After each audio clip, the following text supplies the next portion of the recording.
جب حضرت مہدی کی قیادت میں مسلمان صاحب ایمان اہل عرب یہودیوں اور عیسائیوں کی طاقت سے ٹکرائیں گے تو ان کی مدد کے لیے دو جانب سے اللہ تعالیٰ کچھ بھیجیں گے مدد. ایک تو آخری مرحلے میں مدد آئے گی حضرت مسیح عیسیٰ ابن مریم کا نزول، جو یہودیوں کی طرف رسول بنا کر بھیجے گئے تھے. انہیں یہودیوں نے اپنے خیال میں سولی پر چڑھا دیا، لیکن اللہ نے فرمایا وما صلبوہ وما قتلوہ ولکن شبہ لہم بل رفعہ اللہ الیہ. اللہ تو اپنی طرف اٹھا کر لے گیا. اور احادیث صحیحہ جو کہ ہمارے ہاں متواترہ کے درجے میں، وہ احادیث جو صحیحین کی ہیں، ان سے ثابت ہے کہ حضرت عیسیٰ ابن مریم دوبارہ زمین پر آئیں گے. اور یہودیوں کا سب سے بڑا سرغنہ جو خود مسیح ہونے ہی کا دعویٰ کر رہا ہوگا، مسیح الدجال، اسے حضرت مسیح قتل کرے گے. لیکن ایک دوسری حدیث سے معلوم ہوتا ہے کہ مشرق سے فوجیں آئیں گی حضرت مہدی کی مدد کے لیے. یخرجون ناس من المشرق یؤدون للمہدی یعنی سلطانہ. مشرق کی طرف سے فوجیں آئیں گی کہ جو مہدی کی حکومت کو مستحکم کریں گی. خراسان کا لفظ آتا ہے ایک دوسری حدیث میں. خراسان سے سیاہ عالم چلیں گے، انہیں کوئی نہیں روک سکے گا یہاں تک کہ وہ یروشلم میں جا کر نصب ہو جائیں گے. اور حضور کے زمانے میں اچھی طرح سمجھ لیجئے، ہند کسے کہتے تھے حضور کے زمانے میں؟ پاکستان ہند میں شامل نہیں تھا. سندھ و ہند، سندھ ایک مکمل ملک تھا، ہند اس کے بعد شروع ہوتا تھا. یہ راجپوتانے کا اور تھر کا ڈیزرٹ جو ہے، اس سے آگے جو ہندوستان ہے وہ ہند تھا. یہ جو ہمارا پاکستان ہے یہ ہمیشہ ہند میں شامل نہیں رہا. حضور کے زمانے میں بالخصوص سندھ و ہند، دریائے سندھ چلا آ رہا ہے. یہ ساری ٹریبیوٹریز جو پنجاب کے اندر اس کی ہیں، یہ سب ایک علیحدہ ملک ہے جو اس زمانے میں سندھ کہلاتا تھا. اور نمبر 2 یاد کیجئے، اس زمانے میں خراسان ایک علاقہ تھا جس میں موجودہ افغانستان کا 2/3، تھوڑا سا حصہ ایران کا، اور جہاں تک میں تحقیق کر سکا ہوں آج تک پاکستان کا بھی علاقہ، خاص طور پر مالاکنڈ ڈویژن جو اس خراسان میں شامل ہے. خراسان سے سیاہ عالم چلیں گے جو جا کر یروشلم میں نصب ہوں گے. یہاں بھی ایک نقطہ نوٹ کر لیجئے، پہلے بھی یروشلم ہم سے چھینا تھا. کس نے چھینا تھا؟ عیسائیوں نے، کروسیڈرز. واپس کون لیا؟ کس نے لیا؟ عربوں میں دم نہیں تھا، عرب عیاشیوں کی وجہ سے کھوکھلے ہو چکے تھے. واپس لینے والا صلاح الدین ایوبی، کرد خون.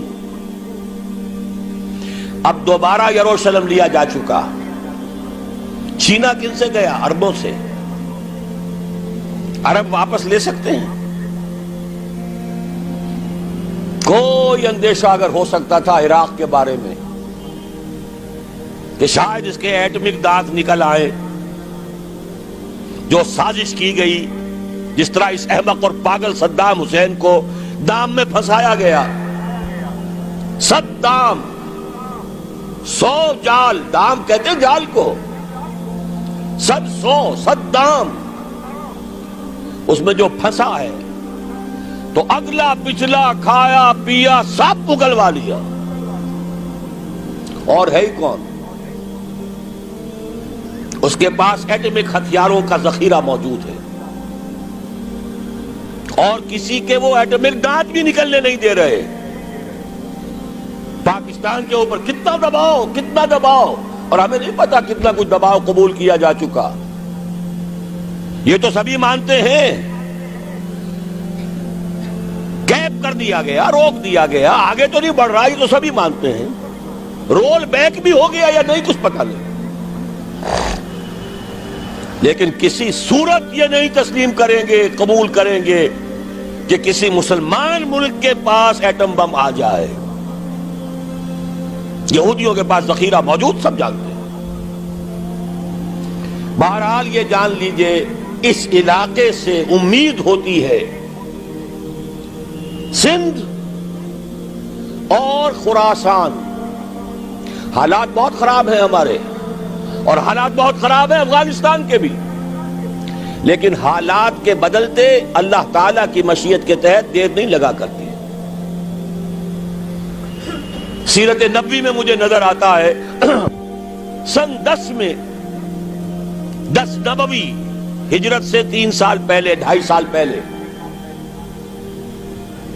کہیں سے کوئی امید کی کرن نظر نہیں آتی تھی کہ عرب میں اسلامی حکومت قائم ہو جائے گی. 10 برس ہو چکے محمد الرسول اللہ کو دعوت دیتے ہوئے، اور ابھی تک بمشکل 125 آدمی ہے. اپنے بل پر اپنے طاقت پر مکے میں رہ بھی نہیں سکتے. کیسے ہو جائے گا؟ کہاں سے ہو جائے گا؟ میں آج پوچھتا ہوں، کوئی سر بتائے کہیں سے کوئی امید کی کرن اس وقت نظر آتی ہے؟ اس ماحول میں لے جائیے. اگلے 3 سال میں کیا ہو گیا؟ پہلے سال 6، اگلے سال 12، اس سے اگلے سال 72، اور بیعت عقبہ ثانیہ ہجرت، اور وہاں سے اب حضور کی طرف سے انیشیٹ شروع ہو گیا، انیشیٹو.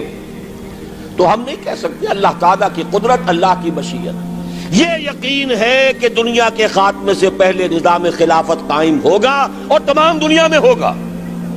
ظاہر ہے کہیں پہلے کسی ایک جگہ سے ہوگا، جیسے حضور کے زمانے میں ہوا. اگر بیک وقت پوری دنیا میں ہو سکتا تو حضور کے دست مبارک سے ہوتا. اگر حضور کے دست مبارک سے بھی ایک ملک میں ہوا، جزیرہ نما عرب میں ہوا، پھر حضور کے امتی ہیں نا، ابو بکر ہیں، عمر ہے، عثمان ہے، صحابہ کرام کی فوجیں نکلی ہیں، امتی ہیں. امتیوں کے ہاتھوں اس کی توسیع ہوئی.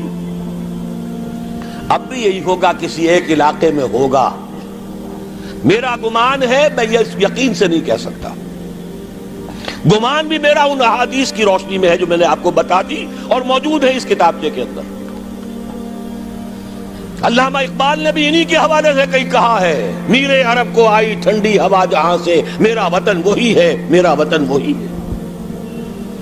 اس علاقے سے کچھ ہونے والا ہے اور ہوگا انشاءاللہ. میری زندگی میں نہ ہو، آپ کی زندگی میں نہ ہو، کوئی پرواہ نہیں. حضرت حمزہ تو شہید ہو گئے غزوہ احد میں. 5 سال کے بعد حضور مکے میں داخل ہوئے ہیں فاتح کی حیثیت سے. حضرت حمزہ کی نگاہوں نے، ان آنکھوں نے تو نہیں دیکھا، عالم ارواح میں اللہ نے کیا مشاہدہ کرایا ہوگا انہیں، وہ تو ہمیں معلوم نہیں. بعض صحابہ شہید کر دیے گئے مکے ہی میں. بہت بڑی کامیابی. اپنی جان لگا دیں، اپنے آپ کو کھپا دیں، اپنے آپ کو مٹا دیں. جس طرح روڑی کوٹ کر بنیادوں میں بھر دی جاتی ہے، ہماری ہڈیوں کا چورا بنا کر اور ہمارے خون کے اندر اسے گوندھ کر اگر وہاں ڈال دیا جائے، اس سے بڑی سعادت کوئی نہیں. اس پر تعمیر ہو خلافت علی منہاج النبوہ کی، ہم اس کی بنیاد کے اندر دفن ہو جائیں، یہی بہت بڑی سعادت ہے. لیکن یہ ہوگا. میں نے عرض کیا تھا کہ یقین ہے مجھے کہ ہوگا، اور ہر صاحب ایمان کو یقین ہونا چاہیے کہ ہوگا. باقی یہ کہ یہ آثار ہیں اور احادیث بھی ہیں، اور 400 برس کی تاریخ بھی بتاتی ہے کہ یہیں سے ہوگا. 1000 برس تک سارے مجددین امت عالم عرب میں پیدا ہوئے. 11ویں صدی کا مجدد اعظم شیخ احمد سرہندی کہاں دفن ہے؟ سرہند میں، ہندوستان میں.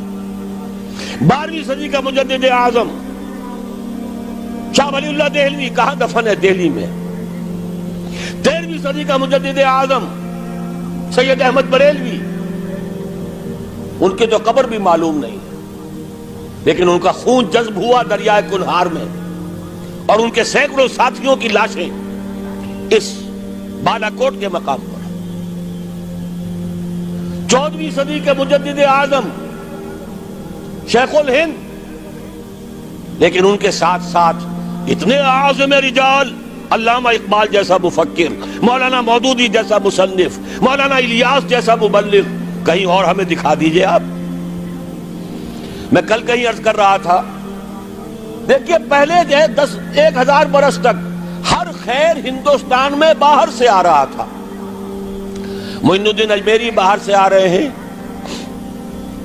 شیخ علی حجویری باہر سے آ رہے ہیں، سندھ میں جتنے اولیاء دفن ہیں سب کے سب باہر سے، ایران سے چلے آ رہے ہیں۔ لیکن جیسے ہی 11ویں صدی شروع ہوئی، ریورس ہو گیا آرڈر۔ اب سلسلہ مجددیہ نقشبندیہ اب ہندوستان سے نکل کر پھیل رہا ہے۔ پورا افغانستان، پورا ترکستان، تمام یہ ترک ریاستیں جو آزاد ہوئی ہیں ابھی USSR کے خاتمے کے بعد، یہاں تک کہ سائپرس، جزیرہ قبرص، پورا ترکی جو اب بھی ہے موجودہ ترکی، سلسلہ مجددیہ نقشبندیہ کہاں سے چلا؟ ہندوستان سے پھیل گیا پورے عالم اسلام۔ مفکر، علماء دین اور تمام علوم دینی کا مجدد شاہ ولی اللہ دہلوی، خالص ترین جہاد فی سبیل اللہ دور صحابہ کے بعد جماعت مجاہدین جام شہادت نوش کیا، سینکڑوں ہمارے مجاہدین۔ پھر 14ویں صدی میں اقبال جیسا مفکر، مودودی جیسا، دوبارہ دوہرا رہا ہوں، مصنف، مولانا الیاس جیسا مبلغ مجھے تو کہیں نظر نہیں آتا۔ تمام مسلمان ممالک آزاد ہوئے، کہیں اسلام کا نام نہیں لگا، نہ سیوکارنوں نے نعرہ لگایا، نہ کہیں کسی اور نے نعرہ لگایا۔ عربوں نے بھی عرب نیشنلزم کا نعرہ لگایا، اسلام کا نعرہ نہیں۔ تحریک پاکستان میں نعرہ لگا، پاکستان کا مطلب کیا؟ لا الہ الا اللہ۔ صبح عرض کر چکا ہوں، تحریک خلافت پوری دنیا میں کہیں نہیں، صرف بر عظیم پاک و ہند میں۔ اور کیسی تحریک خلافت کہ ہندو شریک ہوئے، گاندھی شامل ہوا، پورے ہندوستان کو جس نے گنجا دیا۔ یہ دوسری بات ہے کہ جب خود مصطفیٰ کمال نے ختم کر دیا تو اب کیا کرتے؟ مدعی سست گواہ چست۔ نوٹ کرنے کی بات ہے، کچھ آثار ہیں، 400 سال کی تاریخ ہے، بتا رہی ہے پاکستان کا قیام خود ایک معجزہ۔ یہ ساری چیزیں مشیت ایزدی میں کسی بڑے خیر کا پیش خیمہ ہے۔